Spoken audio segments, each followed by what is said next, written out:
Hello viewers, welcome back. আমাদের সাথে আজকে প্রথমবারের মতো আছে বাঁধন। আমাদের আজকের টপিক হাস্যকর বাংলা সিনেমা পার্ট 2। চলুন দেখে আসি আজকে আমাদের প্রথম ভিডিও ক্লিপটি। তুই আমাকে ইয়ে না করলে আমি আজ প্রেগনেন্ট হতাম না। তুই আজকে ইয়ে না করলে আমি আজকে প্রেগনেন্ট হতাম না। মানে কি? আমি তো কিছুই করিনি। বাই দ্য হোয়াট ইজ ইয়ে? তো আপনার পরিচয়টা কি জানতে পারি? নাম আমার সবুজ চৌধুরী। আমি সাথী আহমেদ, নর্থ সাউথে সেকেন্ড ইয়ার। আপনার পরিচয়টা তো জানা হলো না। নাম আমার ইকবাল তালুকদার। আমি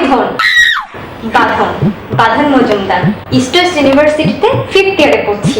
ও, প্রাইভেট ইউনিভার্সিটিতে 5th ইয়ার। আচ্ছা, আপনার সিজিপিএ কত? 2.4। আপনার সিজিপিএ কত? ছেলেদের সিজিপিএ জিজ্ঞেস করতে হয় না। প্রাইভেট ইউনিভার্সিটিতে যে ইয়ার সিস্টেম নাকি সেমিস্টার সিস্টেম, এটা আমাদের ডিরেক্টর এবং স্ক্রিপ্ট রাইটাররা জানে না। তো ভিউয়ার্স, চলুন দেখে আসি আমাদের পরবর্তী ভিডিও ক্লিপটি। মিথ্যে কথা, তুমি আমাকে ভালোবাসো না। পরীক্ষা দেবার সুযোগ চাই, দেবে? না।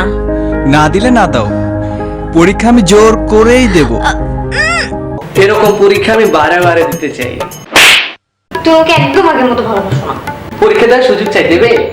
আইস আবার পরীক্ষা দিতে, এসএসসি তে করছে 2বার ফেল, আবার এসে পরীক্ষা দিতে যা ফোনের বুথ।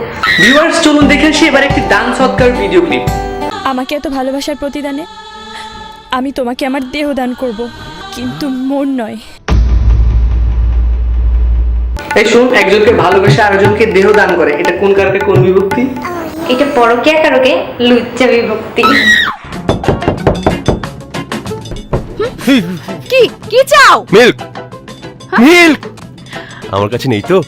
মিল্ক নেই, তুমি দিলে খুব টেস্ট হবে, মজা করে খাবো। ধরো, যতটুকু লাগবে নিয়ে নাও। তোমার জিনিস তুমিই দাও।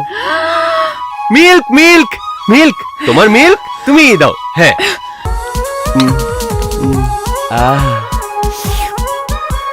কি টেস্ট! কি বাবা, তুমি এখানে? মিল্কের জন্য পিয়ার কাছে এসেছি। হ্যাঁ, দিয়েছে। এই যে খাচ্ছি, হেভি টেস্ট। তাহলে যাই, আমিও খেয়ে আসি। কি হয়েছে কি? একটু দুধ দিবে? আমি তো চা বানানোর দুধ চাইছি। সরি।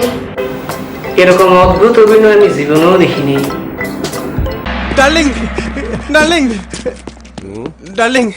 ডার্লিং পাড়ার পর পাড়া তোরে পয়দা করছে কেটা? ডার্লিং গে নাকি তুই? বা রাজেশ, দুদিন যে শহরে গেছ, আর তুমি নিজের শহরে গিয়ে আমার গে কমি গাইয়া না? ফাটার পর ফাটা গে বুঝো মানে কি? গে মানে গাইয়া? আল্লাহ, ফাটার পর ফাটা কইলোটা কি? ভিউয়ার্স, বাংলা সিনেমাকে পচানোর আমাদের কোনো উদ্দেশ্য নেই। এই ভিডিও দেখে অনেক হয়তো বলবেন যে আমরা রাজাকার, আমরা বাংলা সিনেমাকে নিচে নামাচ্ছি। আসলে সেরকম কিছুই না, জাস্ট বাংলা সিনেমার বর্তমান অবস্থাটা আমরা দেখালাম। বুঝলাম বাংলা সিনেমার বাজেট অনেক কম, তাই বলে এই ধরনের স্ক্রিপ্ট এগুলো কি, এগুলোর মানে আসলে আমরা বুঝি না। বছরে অনেক মুভি বের হয়, কিন্তু হলে গিয়ে আসলে এখন কেউ মুভি দেখে না, কারণ মুভির মান এতই কম। আশা করি ভবিষ্যতে আমাদের বাংলা সিনেমার মান অনেক উন্নত হবে এবং বহির্বিশ্বে আমাদের মুখ উজ্জ্বল করে তুলবে। আজকের জন্য এই পর্যন্তই, ভবিষ্যতে আপনার দেখা হবে। আমাদের এই ভিডিওটি যদি ভালো লেগে থাকে তো অবশ্যই লাইক, কমেন্ট এবং শেয়ার করবেন, এবং অবশ্যই আমাদের চ্যানেলটিকে সাবস্ক্রাইব করতে ভুলবেন না। কি হয়েছে কি? একটু দুধ দিবে? দুধ